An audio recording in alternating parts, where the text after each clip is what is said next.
Welcome to the Real CP Show. I'm your host, CP. And today's topic, a murderous Anglo woman. That's mother, a wife, strangled her 3 children. Chameleon tears are falling every day. Her husband comes across like soft jelly. See, think about it every day for so long, for so many generations. When you think about certain types of women within certain sections of Panamese culture, they have been looked at as such angelicism, right? Angelicism. That if there was a situation that was happening, the only thing they would have to do is do this.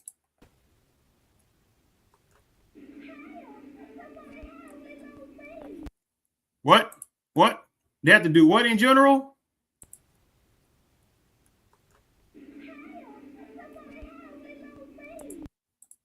And that was all. For many times, and however personnel, males within certain sections of Panamese culture would come running. Didn't matter if it was true or not, if that particular woman within the Panamese culture was lying, right, committing criminality, didn't matter. And how many times you had numbers of women within certain parts of Panamese culture would accuse black males of doing this and doing that, and then how many black males had been lynched, assaulted, right, grabbed up by bad seeds. I mean, the list goes long, right? And then you had the Sister of Chaos members with their hypocrisy, jealousy. They said, oh my goodness, well, that's what those black males deserve. But when numbers of the Sister of Chaos members, when they talk to numbers of males within the Panamese culture, and especially the numbers of males within the Panamese culture who have took the life of numbers of these particular Sister of Chaos members, then the same Sister of Chaos members who have jealousy toward Black Americans, that it'd be like, well, they quiet. Also hypocrisy going around so many different directions. Now, in this situation right here, unfortunately, 3 innocent children were murdered by this cold-hearted type of Anglo woman. And then there was all types of different excuses that was happening.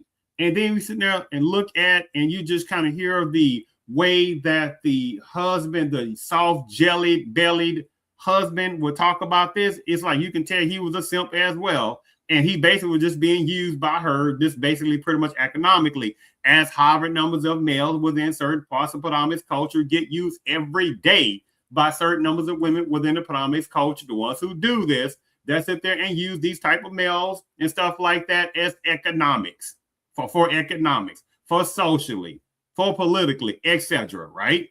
Happens every day. So let me go ahead and share my screen about this particular article.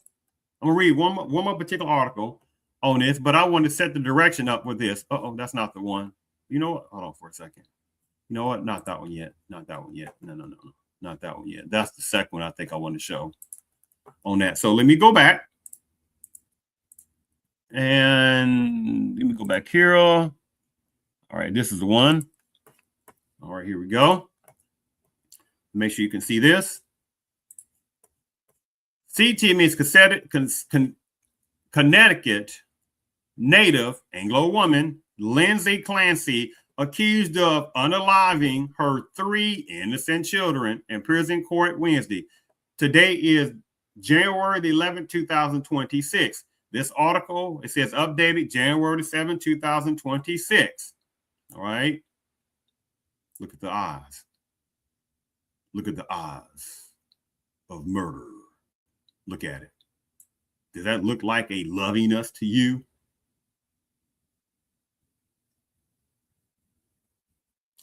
Lindsay Clancy, a Massachusetts woman, mother, wife, formerly of Connecticut, who is accused of strangling her 3 innocent young children in 2023 before leaping from the window of her Duxbury home, appeared in court via remote video conference.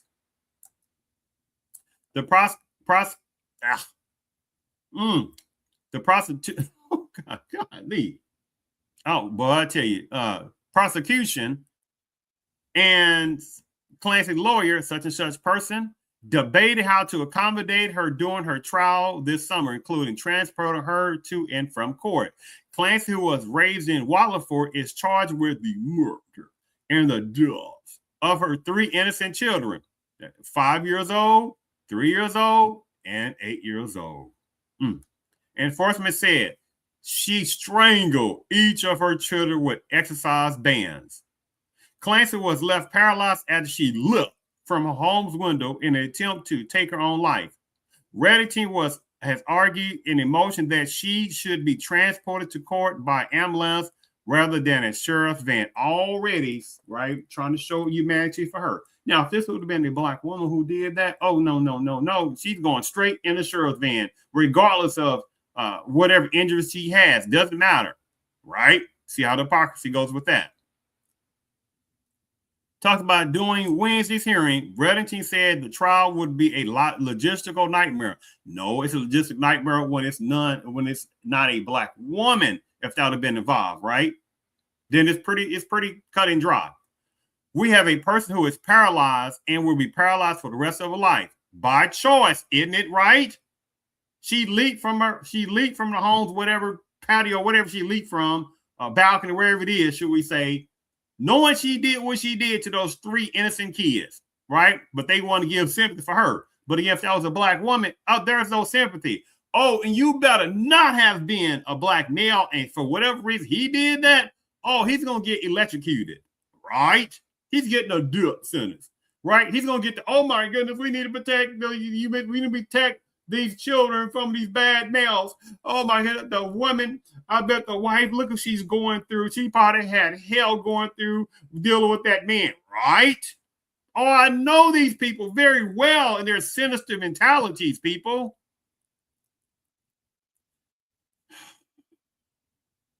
He said, noted that Clancy has no motor control and sensation below her sternum. A representative from such and such entity, enforcement entity department said the agency could transport Clancy to the trial using a van that is able to take people in a wheelchair, but the department does not have a means to transport her on a gurney. The representative added, if that's required, she would have to be transported by ambulance, which will become with additional hurdles. This particular enforcement department representative indicated. Clancy remains hospitalized at this particular, state hospital. Court records indicate Reddington has said in court papers that he intends to pursue an insanity defense. Again, a black woman did that. There is no collective insanity defense. She is looked at as, oh my goodness, she took the lives of those innocent little kids. But again, there is a direct, dire hypocrisy between how certain numbers of women are portrayed in certain sections of the Potomac's culture and how certain type of black women are portrayed in the predominance, right? Oh, it's a disgusting tactic, but it is ingrained and it's been instilled within the U.S.ness and greatness for centuries, right? But that's a whole different topic in itself. Reddington said Clancy's condition raised issues with her competence to stand trial. He said Clancy is on a 24/7 observation, and is dangerous to herself. This woman unalives herself during this trial, which there is a very real probability that could happen. It's on somebody's, and it's not on me, this person said. Again, deflection tactics. Now, but a state prosecutor, citing a letter from the hospital, said Clancy is able to transfer herself out of the wheelchair. Oh, but the other person doesn't want to talk about that. The judge overseeing the case said he would draft an order and allow the parties to review it for issues. The next scheduled court date is a scheduling conference set for January 27, basically 2026.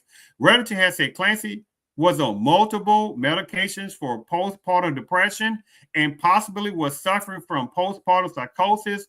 Then when enforcement said she unalived her children, her husband was not present at the time. What I want to sit there and stop right there and go over to this other particular article. Now, here's the crazy part about it. Again, if this was a black woman that did this horribleness, it'd have been like, well, no, there's no complications. She's gonna be transported in the sheriff's van, and she's gonna be looked at as a murderer. Is a murderous person over 3 kids. You see the hypocrisy on that. But again, it is a double hypocrisy, unfortunately, in this system of supremacy, which also uses feminism, right, diabolically to bring upon its hatefulness and misogyny toward numbers of males, right, on that situation. Because again, only thing that numbers of women within certain parts of predominant culture, I'm talking about the ones applies to, the only thing they got to do is do this, and people come running.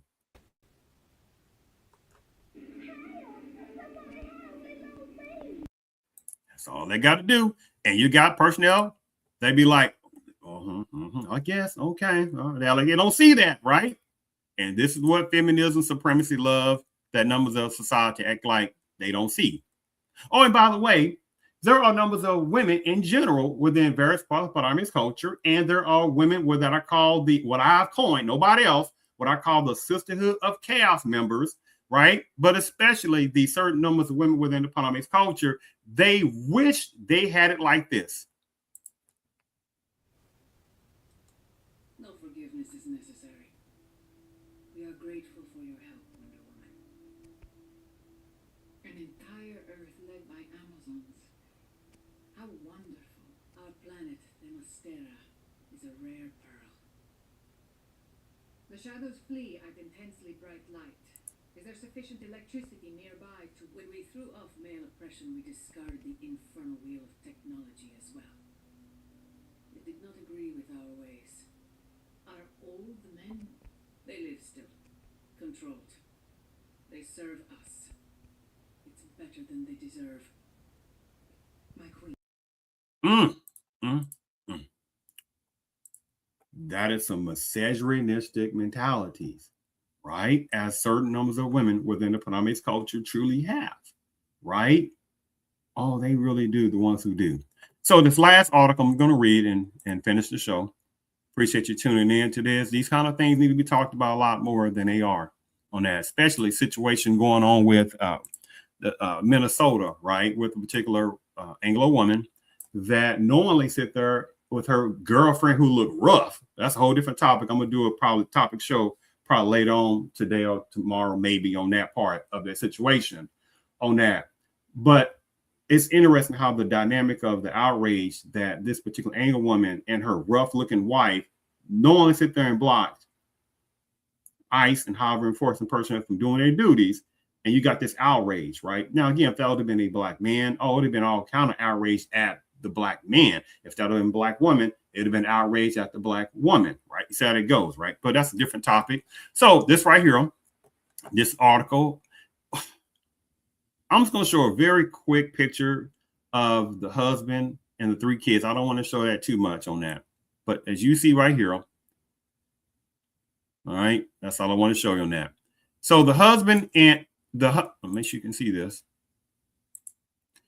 The husband of Lindsay Clancy, the Massachusetts Anglo mother and nurse accused of murdering her 3 innocent young children before attempting to unalive herself by unalivement, has broken his silence about the January 2023 unalivements and expressed forgiveness for his wife. On January 24, 2023, the soft-bellied type of male within the Parliament's culture version, Patrick Clancy left his family's Duxbury, Massachusetts home to pick up the children's medicine and dinner, he told this particular entity in an interview published on October the 14th. But when he returned, he found Lindsay seriously injured in the backyard and the couple's 3 children, Cora, 5, Dawson, 3, and an innocent little 8-month-old Callan, strangled in the basement.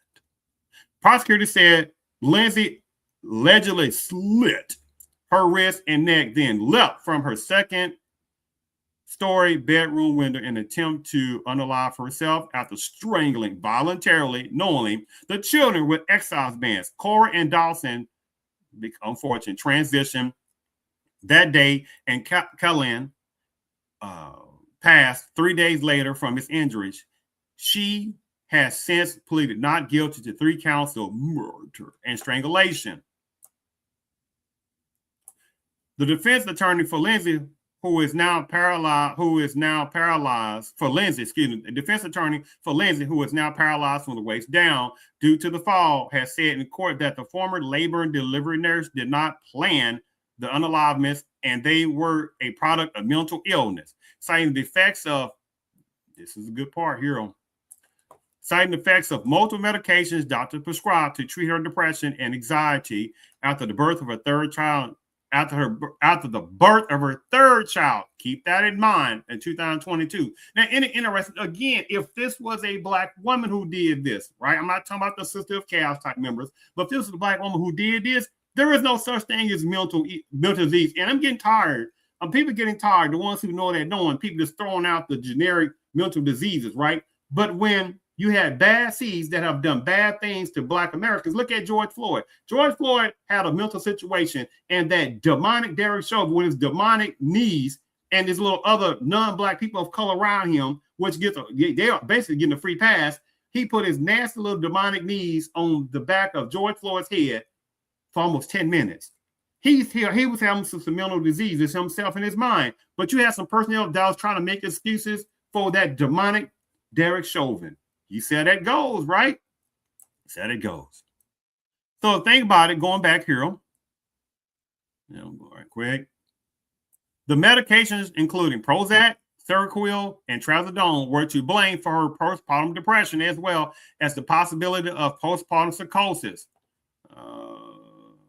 In the weeks leading up to the unaliveness, Clancy's defense attorney also said she was feeling detached and emotionless toward her kids and had been unable to express any happiness or sadness or cry.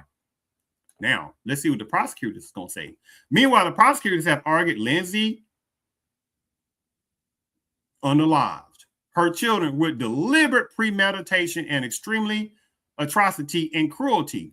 Prosecutors previously said, and this is very important, said in a court that Lindsay allegedly wrote in a note in her phone that she resented her 2 oldest kids prior to the unalivement. Right? Said it goes, she resented them. And see, this is the thing about various parts of society. They keep trying to act like that. Just say the word mother, and that's supposed to be angelic. You got numbers of mothers out there who don't want to be mothers, right? And then the numbers of males are shamed and looked at and say, oh my goodness, well, that's a responsibility. How many of those males ran off? But they don't talk about numbers of women who have pushed off the numbers of males. Oh, they don't want to talk about that. How about the numbers of women out there who have sit there and negated their responsibilities, ran off with some other guy or gals or women, relationship, whatever it is. That man sit there and took responsibility, right? Became a single father or doing his things. Oh, they don't want to talk about things like that. They don't talk about when the women, right? Mothers, loosely category women that's supposed to be mothers, when they run off. They don't want to talk about the numbers of women who do dastardly things like this in this topic and other dastardly things and abusiveness to their children, right? They don't want to talk about that. They want to sit there and skate that around and say, oh my goodness, they suffer from mental disease and they suffer from this. But a man or males don't have the privilege to talk like that, right? That's how it goes, right? So let's continue. In the weeks leading up to the suspected unalivement, the prosecutor said Lindsay had unalivement ideations in December 2022, and on one occasion had thoughts of harming her children. And the incidents allegedly prompted her to voluntarily commit herself to a psychiatric hospital in Boston on January 1st, 2023. According to prosecutors, 4 days later, on January 5th, 2023, Lindsay was allegedly discharged. The hospital did not file any paperwork to have her committed as a danger to herself or others. The prosecutor said, ooh, that's not good on that part. Now, the last part. However, Patrick, the soft jelliness, that's supposed to be a husband, who has maintained public support of his murderous wife, since launching, here we go again. I'm beyond tired of saying this. And this is an insult to also the people who are doing this in a legitimate way, right? They decided to launch a GoFundMe campaign for funeral and other expenses. He disagrees with the prosecution's argument. I wasn't married to a monster. I was married to someone who got sick. There is such a soft jealousness of his mentality of this guy's wife. And that's a sad part, because every day there are people that are doing bad things. These kids, the numbers of these mothers that's supposed to be mothers that are doing bad things to these kids. And they are looked at as, oh, they suffering from mental diseases, because that's a misogynistic type of mentality. Blame men, especially black males, if even they're not around without knowing the context of it, or blame black males, say, for instance, if they are single fathers. And they'll say, well, why did the woman leave? You see how the game goes. It's atrociousness. So I thank you for tuning in to the Real CP show.